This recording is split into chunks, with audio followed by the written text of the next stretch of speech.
ભાઈને આવવાનો ટાઈમ તો થઈ ગયો, હજી સુધી કેમ નહીં આવ્યો?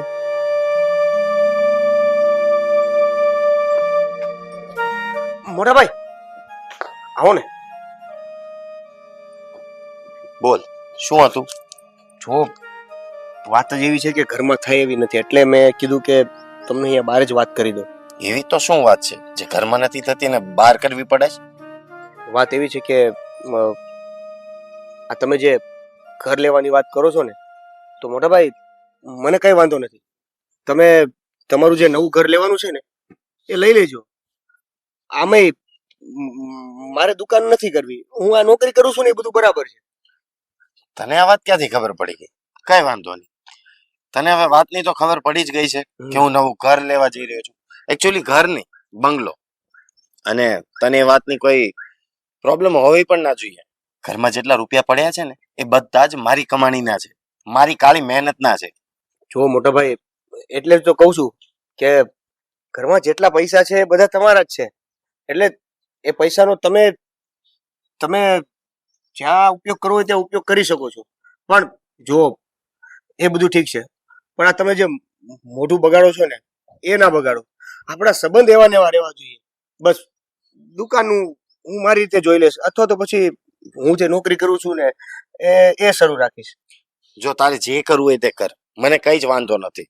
અને રહી વાત સંબંધની, હું પેલા પણ મમ્મી પપ્પાને કહી ચૂક્યો છું અને તને પણ કહી દઉં છું, મને રૂપિયા વધારે વાલા છે, કારણ કે મેં બધી જ પરિસ્થિતિ જોઈ છે, બરોબર? અને બીજી વસ્તુ, તારી ઘરવાળીને સમજાવી દેજે કે એ મારી વાઈફ સાથે એવી રીતના વાત ના કરે. એ કઈ પણ બોલે છે અને પેલી ગુસ્સે થાય છે. જો મોટા ભાઈ, વાત તો એવી છે કે ભાભી પણ સામે બોલવામાં કઈ બાકી નથી રાખતા. એ તો પછી તમે મોઢામાં આંગળા નાખીને બોલાવડાવો તો બોલવાની જ છે. હા, એ વાત સાચી છે, પણ ઘમંડ છે, પૈસાનો ઘમંડ છે. તમે જે કમાવ છો ને મોટા ભાઈ, પણ વસ્તુ એવી છે કે પપ્પાએ તમને ભણાવ્યા, મને નથી ભણાવ્યો. કેમ કે પરિસ્થિતિ પ્રમાણે, તમે કીધું એ પ્રમાણે, તમે જે બધી પરિસ્થિતિ જોઈ છે એ પ્રમાણે પપ્પાએ વિચાર્યું કે ભાઈ એક ભાઈ ભણેલો હશે તો બીજા ભાઈને કામ લાગશે. ભણાવ્યાની વાત જ નથી. જો દેવેન, ભણવામાં તું નબળો હતો એ વાત તું માની લે, અને કદાચ તને ભણાવ્યો પણ હોત ને તો પણ મને નથી લાગતું કે તું 12 પાસ પણ કરી શકે. 10 પાસ તારાથી માંડ થયું છે. મોટા ભાઈ, જ્યારે ભણવાની વાત થઈ ને અને જેમાં ઓપ્શન આવ્યો ને કે તમારે ભણવાનું કે મારે ભણવાનું, ત્યારે પપ્પાએ ચૂપચાપ એવું કીધું હતું કે ભણવામાં હું નબળો છું એ રીતનું બાનું કાઢીને તમને ભણાવવામાં આવે. એ તો રિઝલ્ટ સાફ સાફ દેખાતું હતું, અને હું પહેલેથી ભણવામાં હોશિયાર હતો, એટલે જ અત્યારે આટલી સારી રીતે જોબ કરું છું. મારી પોતાની અત્યારે વેલ્યુ છે માર્કેટમાં. સારું, છોડો ને મોટા ભાઈ, તમે બસ ખાલી મારી સામે અને ઘરના બધા સામે મોઢું સીધું રાખીને બસ. મોઢું મારું ખરાબ હોતું જ નથી, કઈ વાંધો નહીં. તને એવું લાગતું હોય તો હવે શાંતિથી રહીશું, પણ આ વાત બીજી વાર આવી ના જોઈએ. તો તમે ભાભીને પણ થોડું સમજાવી દેજો ને કે દામિની સાથે ખોટી મગજમારી ના કરે. જો એ બાબતે હું કઈ જ માથું મારવા નથી માંગતો, કારણ કે મારે ઓલરેડી ઓફિસે એટલું બધું કામ હોય છે, અને ઘરે આવીને મારે આ કઈ બબાલ નથી કરી. એ બધી વસ્તુ તું જાણે, દામિની બહુ જાણે અને સીતા જાણે. મારે એમાં કોઈ ઇન્ટરેસ્ટ નથી લેવો. ચાલ, હું જાઉં છું, હું થાક્યો છું. સારું.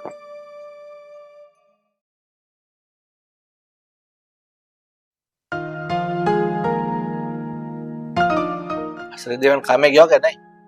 હા, છૂટકો છે બિચારાને, જાય જ ને. હિતેશ એ કામે જ ગયો છે.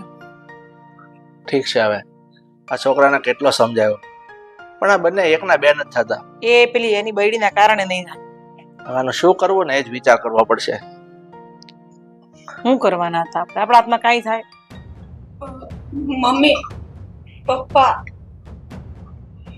બોલ. હિતેશનું એક્સિડન્ટ થયું છે. શું લો. બોલે છે તું? શું હોય આ નવું નાટક આજરું છે નહીં, કે પપ્પા. હિતેશનું એક્સિડન્ટ છે એમ કહીએ ને તો પપ્પા પૈસા ન માંગે. અરે ઉભા રહો ને, એની વાત તો સાંભળો.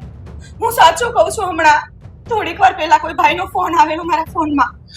એણે કીધું છે એનું ભયાનક રીતે એક્સિડન્ટ થયું છે અને એને બહુ વાગ્યું છે. શું તારા પર ફોન આવ્યો? આ નંબર પરથી ફોન આવેલો પપ્પા. શું કહે છે એ ભાઈ? એણે એવું કીધું છે કે આ કોણ છે, એમનું એક્સિડન્ટ થયું છે ને એને હોસ્પિટલ લઈને અમે જઈએ છીએ. અરે પણ કઈ જગ્યાએ હોસ્પિટલમાં લઈ ગયા છે અને કઈ જગ્યાએ એક્સિડન્ટ થયું? એને કઈ કીધું કે નહીં? એ લોકો તિરુપતિ હોસ્પિટલમાં ગયા છે. તમે જાઓ ને પણ. શું થયું છે? અરે બેટા, આ સીતાનો ફોનમાં કોઈ ભાઈનો ફોન આવ્યો કે હિતેશનો અકસ્માત થઈ ગયો છે ને હોસ્પિટલમાં લઈ ગયા છે, એટલે મારે જલ્દી જવું પડશે. હા પણ હવે તમે લોકો ચિંતા નહીં કરતા, હું જાઉં છું હમણાં. હા તમે જલ્દી જાઓ. એ બાટા તું ચિંતા નહીં કર, હું જાઉં છું. એડ્રેસ ને હું આપ્યું. હિતેશને કઈ થાય ભાઈ તો. અરે કઈ નહીં થાય, ચૂપ થઈ જા. અને આવું બધું નહીં બોલવાનું, ચૂપ. કઈ નહીં થાય. હા પણ કઈ નહીં થાય. ભાભી જો જેનો ફોન આવ્યો એ કોન્ટેક્ટ ને બધું છે ને, તમે પપ્પાને મોકલી દો. હા વોટ્સઅપ કર, ચાલ તારા પપ્પાને ચાલ. અને બસ હવે ગભરાવાનું બંધ કર. જા બેટા, તને મને પાણી લઈ આવજો. હા હું પાણી લઈ આવું. નહીં નહીં નહીં નહીં, બસ હવે કઈ નહીં થાય. શાંતિ રાખ, ભગવાન પર ભરોસો કર. હા? કઈ નહીં થાય.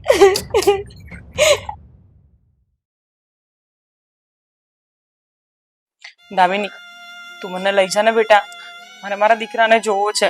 મમ્મી તમે ત્યાં જાશો તો શું થશે? ભાઈને તરત સાચું થઈ જશે. નહીં ને, શાંતિ રાખો. જો પપ્પા પણ ત્યાં છે અને દેવેનનો પણ મને ફોન આવ્યો હતો કે ઘરે જ આવે છે.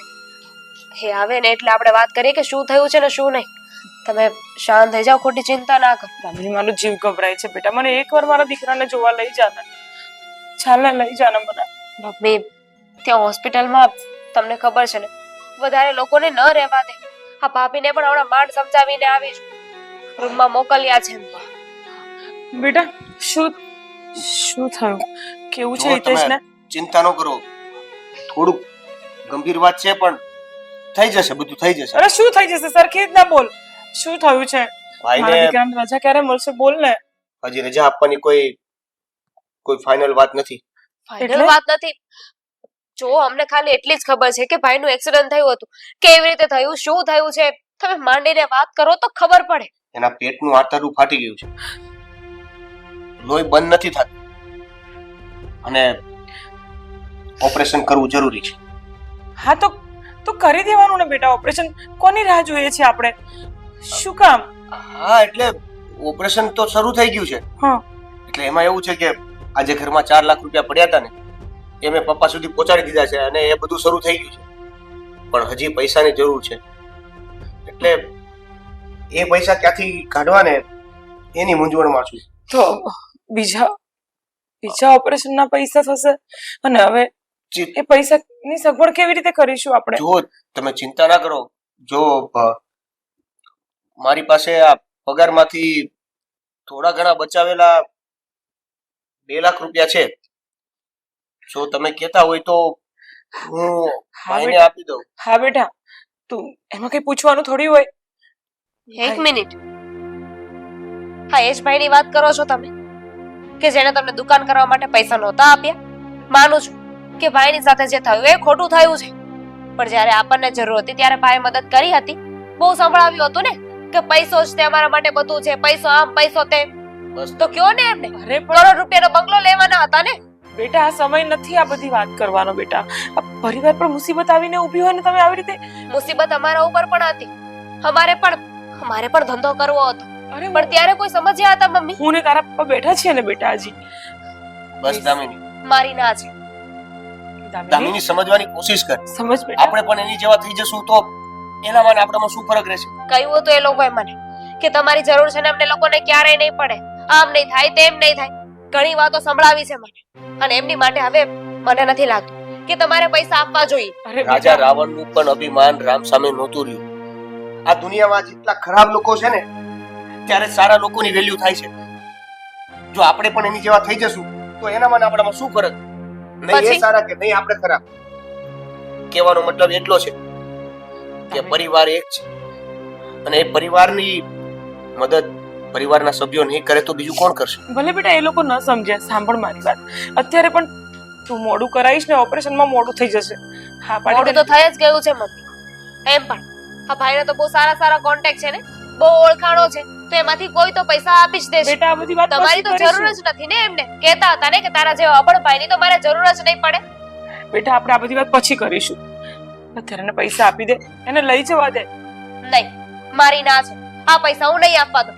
દામિની, આજે કદાચ આ અભણ ભાઈ જ એક ભણેલા ભાઈના કામમાં આવશે. અને મારી ના છે. બસ દામિની, ઈ મારો ભાઈ છે. આવા સંકટના સમયે પરિવારનો કોઈ વ્યક્તિ કામ ન આવે તો કોણ કામ આવે? બહારનો એક જ લોહી છે. અને અત્યાર સુધી આપણે જ રડતા હતા ને હે કે પૈસા મહત્વના નથી, સંબંધ મહત્વનો છે. ક્યાં ગયું એ વાક્ય?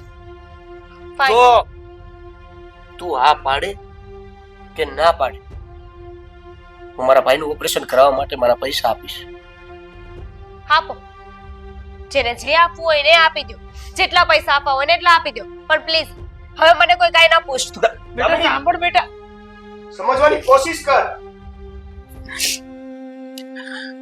કાંઈ નહીં બેટા, એ સમજી જશે. હું એને સમજાવી દઈશ. તમે ચિંતા ન કરો અને રડવાનું બંધ કરી દો. હું પૈસા લઈને જાઉં છું. હા જા બેટા, જલ્દી જા. હે ભગવાન, મારા દીકરાને જલ્દી સારું થઈ જાય.